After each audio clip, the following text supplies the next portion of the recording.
नमस्कार, आप देख रहे हैं जी न्यूज। आपके साथ हूं मैं रुबिका लियाकत। ताल ठोके में बहस के नंबर 1 शो में आप सभी का बहुत बहुत स्वागत है।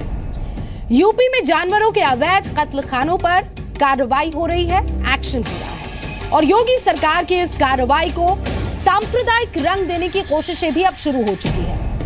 कार्रवाई का विरोध करने वाले ये दावा कर रहे हैं कि इस एक्शन की वजह से यूपी में शेर जैसे जानवरों के भी भूखे मरने की नौबत आ गई है। क्यों?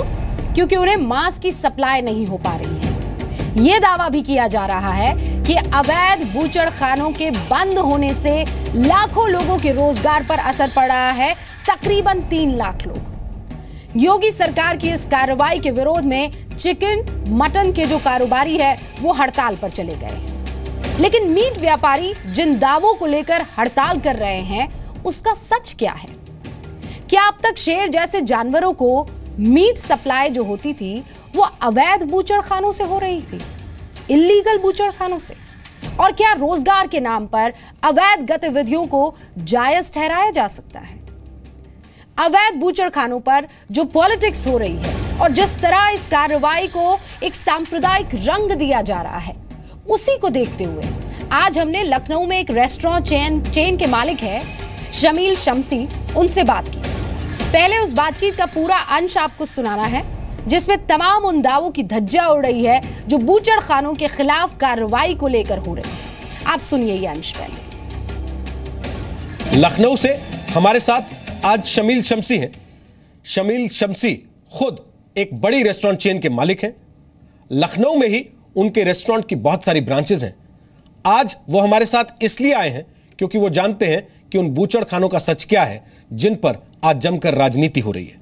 शमील शमसी साहब, स्वागत है आपका जी न्यूज़ पर। अक्सर हमने आपको टीवी पर अलग अलग प्रोग्राम्स में देखा है, खासतौर पे खाने के बारे में जब चर्चा होती है तो लखनऊ का जिक्र, और लखनऊ में आपका जिक्र किए बगैर वो पूरी हो नहीं पाती।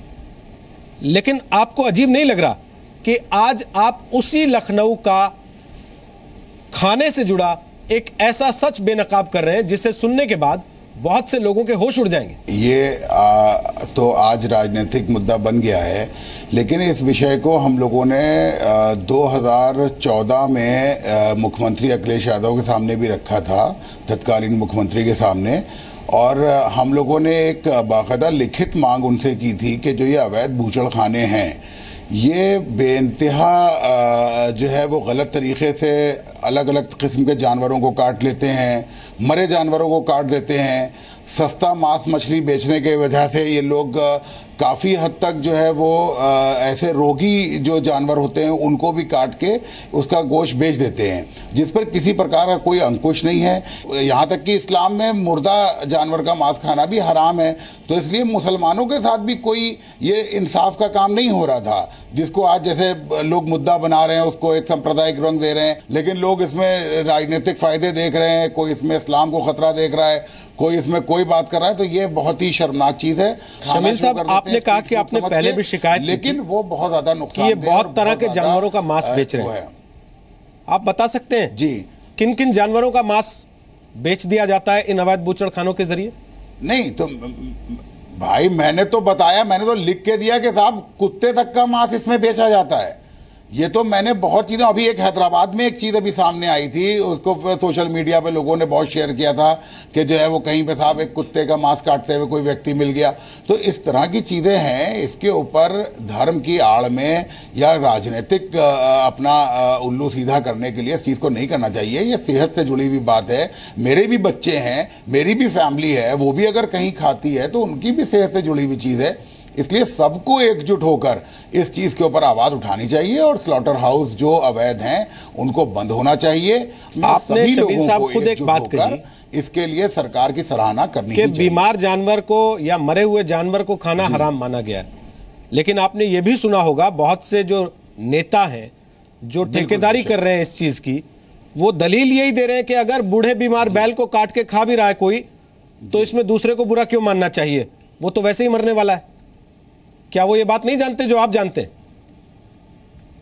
नहीं भाई देखिए, ऐसा है, नहीं ये गलत बात है। बीमार बैल को काटना या बीमार जानवर को काटना जो है वो इस्लाम में जायज़ नहीं है। ये किसी से भी धार्मिक उस पर पूछ लें, कोई भी बीमारी का जो उसके अंदर वो हो और उसको लोगों तक खिलाना, वो मांस जो है वो दूषित मांस होता है। क्या मैं ये समझूं आपकी बात से कि अब तक कम से कम जब तक अवैध बूचड़खाने खुलेआम चल रहे थे, अगर कोई आदमी लखनऊ में जा रहा है कि मैं कोई विशेष किस्म की डिश खाने जा रहा हूं मांस से बनी हुई, जिसको वो सोच के जाता था कि बकरे के मांस की है, कुछ दिन पहले ये खुलासा हुआ कि शायद बकरे का नहीं, वो भैंसे का मांस होता था, हो सकता है वो कुत्ते के मांस का खा के आया हो। देखिए, ऐसा है कि मैं सबके लिए तो नहीं कह सकता, लेकिन ये जरूर है कि अगर सस्ता माल कहीं मिल रहा है, अगर ऐसी चीज जो मार्केट रेट से कम पे कहीं मिल रही है, तो जरूर ये सोचने वाला विषय है कि ये किस जानवर का मांस हो सकता है। ये आमतौर से ये चीज शिकायत सामने आई है कि जो है वो मटन की जगह बीफ का गोश्त जो है वो इस्तेमाल हुआ, बीफ की जगह जो है वो बड़े का गोश्त इस्तेमाल हुआ। इस तरह की तमाम चीजें, इससे बिल्कुल नकारा नहीं जा सकता। हम इसीलिए ये बात कहते चले आए हैं। आप तारीफ कर रहे हैं, लेकिन आज लखनऊ के मीट कारोबारी इसी के खिलाफ हड़ताल पे हैं कि इस सरकार ने अवैध बूचड़खाने क्यों बंद कर दिए। नहीं, ये तो मैंने पहले ही कह दिया था कि हम लोग इस हड़ताल में शामिल नहीं हैं। जो रेस्टोरेंट एसोसिएशन है, जो और लोग हैं, वो इस हड़ताल में शामिल नहीं है। जो लोग शामिल हैं वो उनकी अपनी ज़ाती चीज़ है। मेरे रेस्टोरेंट में भी कुछ लोग आए, उन्होंने ज़बरदस्ती बंद कराने का प्रयास किया, लेकिन हमने कहा हम बंद नहीं कर सकते। हमने दिल्ली से चिकन मंगाया है, हमने दिल्ली से मटन मंगाया है, हम बेचेंगे इसलिए क्योंकि हमारी मांग पूरी की गई है, हम उसका विरोध नहीं करेंगे।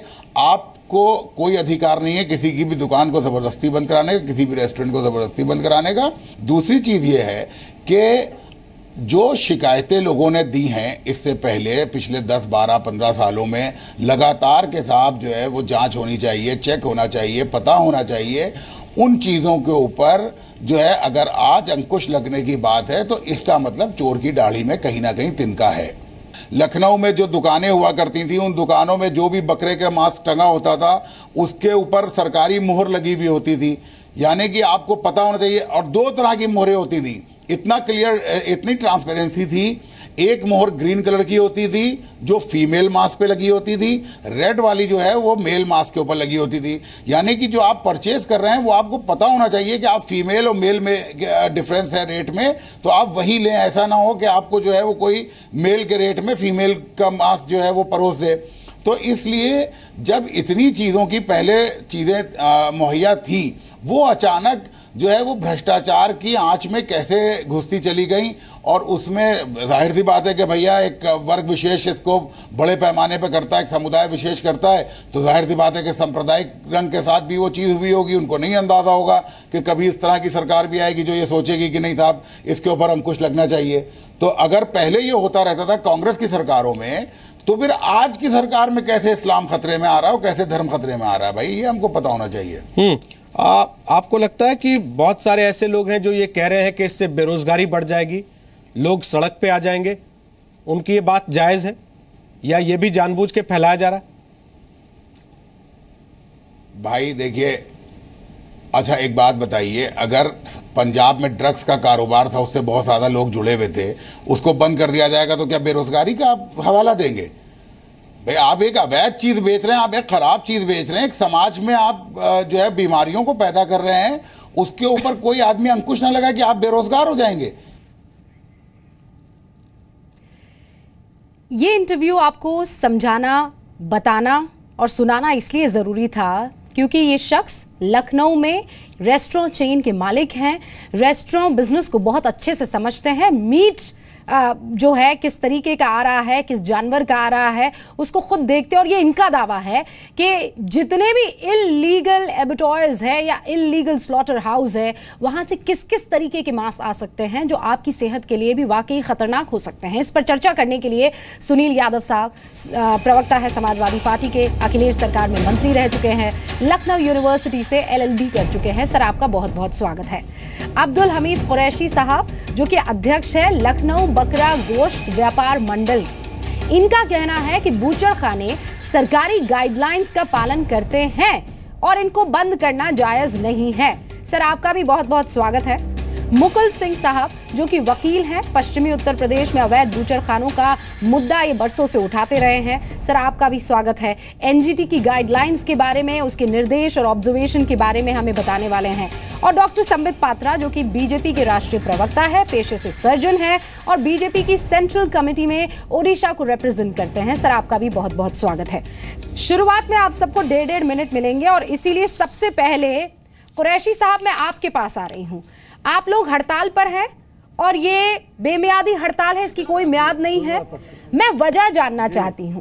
जब सरकार ये कह रही है कि अवैध बूचड़खाने जिनके पास परमिट और लाइसेंस नहीं है, जो स्टैंडर्ड तरीके से काम नहीं करते हैं, जो कैसे गोश्त काटते हैं, जानवरों को कैसे रखते हैं, कोई जानकारी नहीं है, उनको बंद किया जा रहा है, तो फिर क्यों परेशानी आपको?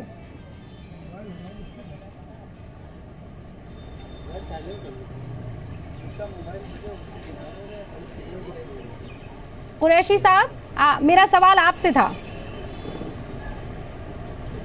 जी जी जी जी मैं ये पूछ रहा, ये हमारे जो स्लाटर हाउस हैं जिसको अवैध वो बता रहे हैं, हमारे स्लाटर हाउस वो लगभग 100-150 साल पुराने हैं और वहाँ पर हमेशा वो नगर निगम की तरफ से बनाए गए थे। हम लोगों को वो अलाट वहाँ पर स्लाटिंग करने की जो है वो परमिशन थी, वहाँ जाया करते, हमारे बकरे कटते रहे। अब तक 100 रुपया फी जानवर पर लिया जाता है।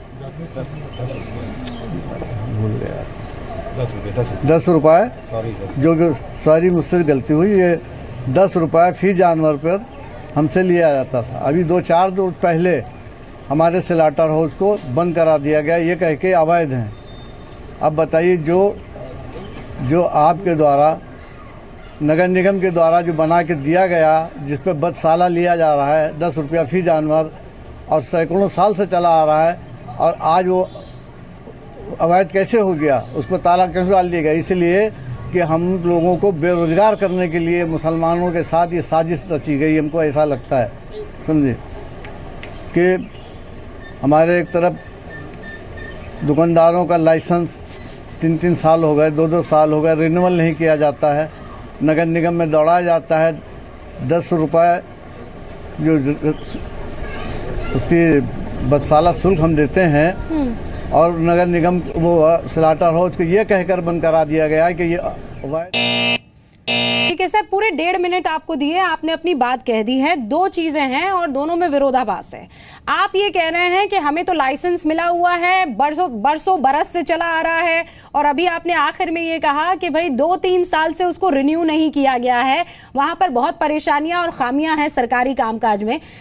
इसीलिए क्या सच है मैं आपसे दोबारा पूछूंगी, लेकिन अब जरा हम बीजेपी जिसकी सरकार अभी अभी आई है और जिसने ये एक्शन लिया है, उसके रिप्रेजेंटेटिव डॉक्टर पात्रा यहाँ पर हमारे साथ बने हुए हैं।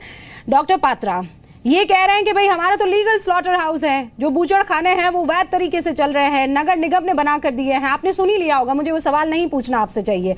और दूसरा, सरकारी जो बैरिकेड्स है वो बहुत सारे, इसीलिए हमें लाइसेंस नहीं मिल पाता, रिन्यू ही नहीं कर पाते हैं हम। 1.5 मिनट आपके। देखिए, पहली बात तो है कि यहाँ कोई हिंदू और मुसलमान की लड़ाई नहीं है, इस दृष्टिकोण से इसे देखने की आवश्यकता नहीं है, ये कानून की लड़ाई है। दूसरी बात है, खुद मैंने अभी सुना कि एसोसिएशन के लीडर कह रहे थे कि 2-3 साल से हम ये लाइसेंस रिन्यू नहीं कर पाए हैं। दरअसल अगर देखा जाए कानूनन, तो जो सेंट्रल पोल्यूशन कंट्रोलिंग बोर्ड है और जो Uttar Pradesh pollution controlling board है, उसके अंतर्गत लगभग अगर पूरा मिला के देखा जाए तो 60 ऐसे स्लॉटर हाउस उत्तर प्रदेश में है जिनके पास वाजिब लाइसेंस है, बाकी के पास लाइसेंस नहीं है। और पहले भी उत्तर प्रदेश की सरकार की एक ऐसी रिपोर्ट मौजूद हो जो इस बात को बताती है कि अधिकांश जो स्लॉटर हाउस है उनके पास लाइसेंस नहीं है। तो स्वाभाविक है, एनजीटी ने भी इस पर प्रश्न उठाए थे कि आखिर ये पोल्यूशन के लिए कंट्रीब्यूट करते हैं, तो जो इलीगल स्लॉटर हाउसेस है उनको बंद क्यों नहीं किए जाते हैं। मैं सिर्फ इतना पूछ रहा हूं, देश में कानून का राज होना चाहिए, कानून के राज के अंतर्गत जो इलीगल है वो गैर कानूनी है उस पर तो बंद होना ही चाहिए, और जो लीगल है उस पर हम कोई एक्शन नहीं करेंगे।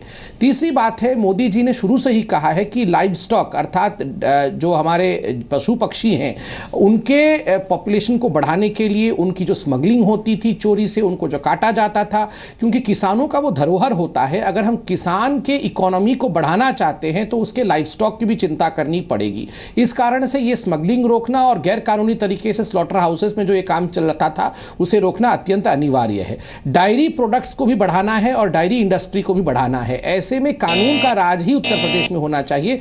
ठीक है सर, ये जो आप बता रहे हैं वो 2015 में FSSAI से सिर्फ 62 बूचड़खाने जो हैं वो रजिस्टर्ड है, और अगर मैं उत्तर प्रदेश की बात करूं तो उधर 285 रजिस्टर्ड बूचड़खाने हैं। ये मैं फैक्ट्स के लिए बता रही हूं।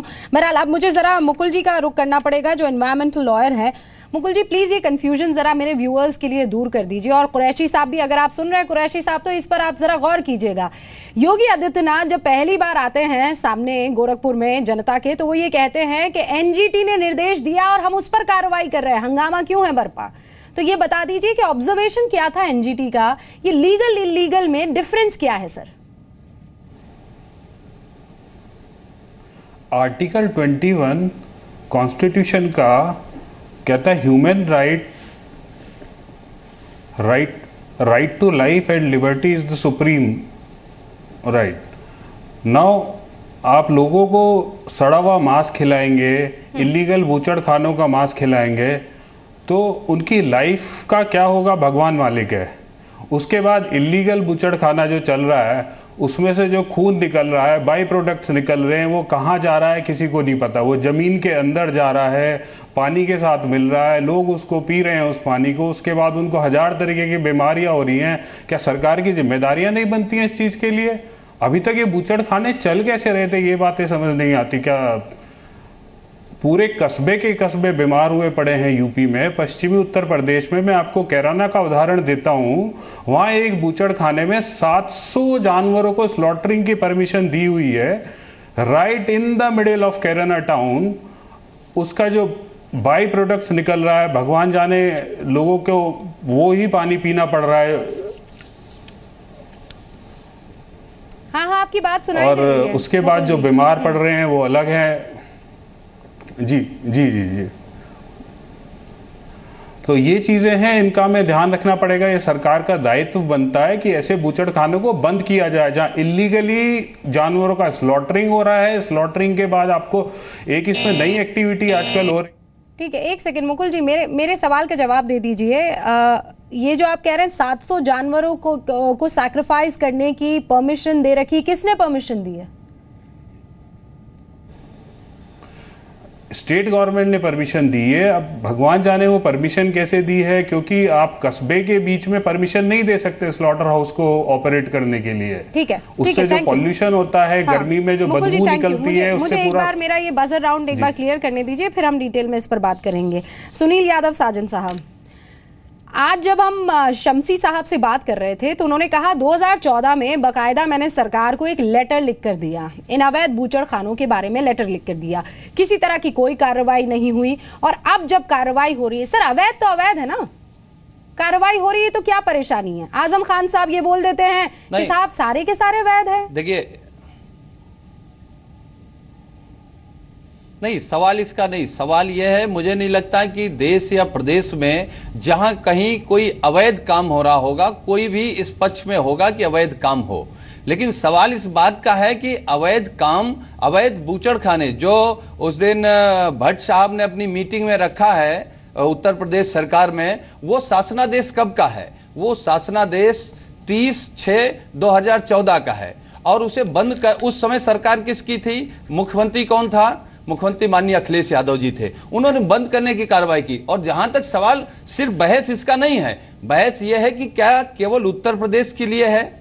मैं कह रहा हूं उत्तर प्रदेश में आप किन लोगों को परेशान करके, हम कह रहे हैं जहां अवैध है उसको आप बंद कराइए, अवैध का स्वागत है। और अवैध केवल मीट पे ही नहीं, अवैध दुकानें हैं, अवैध शराब है, अवैध, हम चाहते हैं कि सारे काम अवैध जितने हैं वो बंद हों। लेकिन एक तरफ उत्तर प्रदेश में मीट बंद हो रहा है, जबरदस्ती पुलिस बंद करा रही है, और एक तरफ भारतीय जनता पार्टी की यहां भी सरकार है, भारतीय जनता पार्टी की गोवा में भी है, यहां मीट पर प्रतिबंध है, यहां रोमियो स्कॉट तय कर दिया गया है। गोवा में मीट भी मिल रहा है, शराब भी मिल रही है, शबाब भी है, और दोनों तरफ भारतीय जनता पार्टी की सरकार है। हम चाहते हैं कि ये जो चीजें अवैध हैं ये पूरे देश में बंद होनी चाहिए। और हमारे नेता आजम साहब ने तो विधानसभा में खड़े होकर कहा कि पूर्ण रूप से इन्हें बंद कर देना चाहिए। भारत सरकार फैसला ले ले कि हम इनको बंद कर देंगे। नहीं तो आपको परेशानी किस बात की हो रही है? आप दो बातें बोल रहे हैं। एक तो बोल रहे 26/6/2014 को हमने कार्रवाई शुरू कर दी। सर कार्रवाई शुरू कर दी तो ये कुरैशी साहब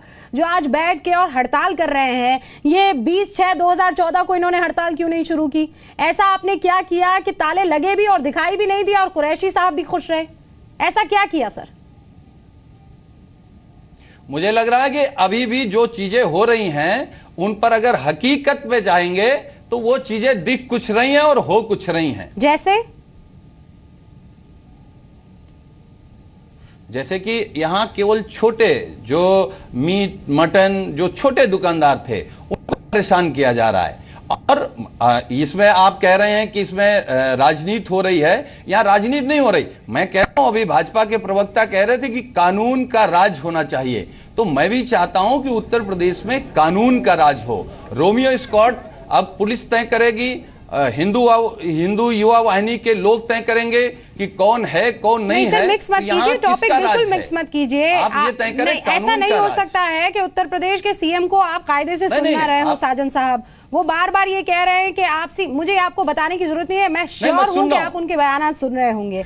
मैं यहाँ पर लीगल और इलीगल स्लॉटर हाउस की बूचड़ खानों की बात कर रही हूँ। जो सर अवैध है वो अवैध है, उसमें किसी भी तरह का पक्ष लेना या दलील देना वैध कैसे हो सकता है, ये समझ नहीं आता। काम अवैध हैं, हम लोग इस पक्ष के हैं कि जो भी अवैध हैं उन्हें बंद होना चाहिए। ठीक है। तो आपके पास आंकड़ा भी होगा कि वैध कौन से अवैध कौन से। सरकार आपकी रही है 5 साल, मुझे दे दीजिएगा।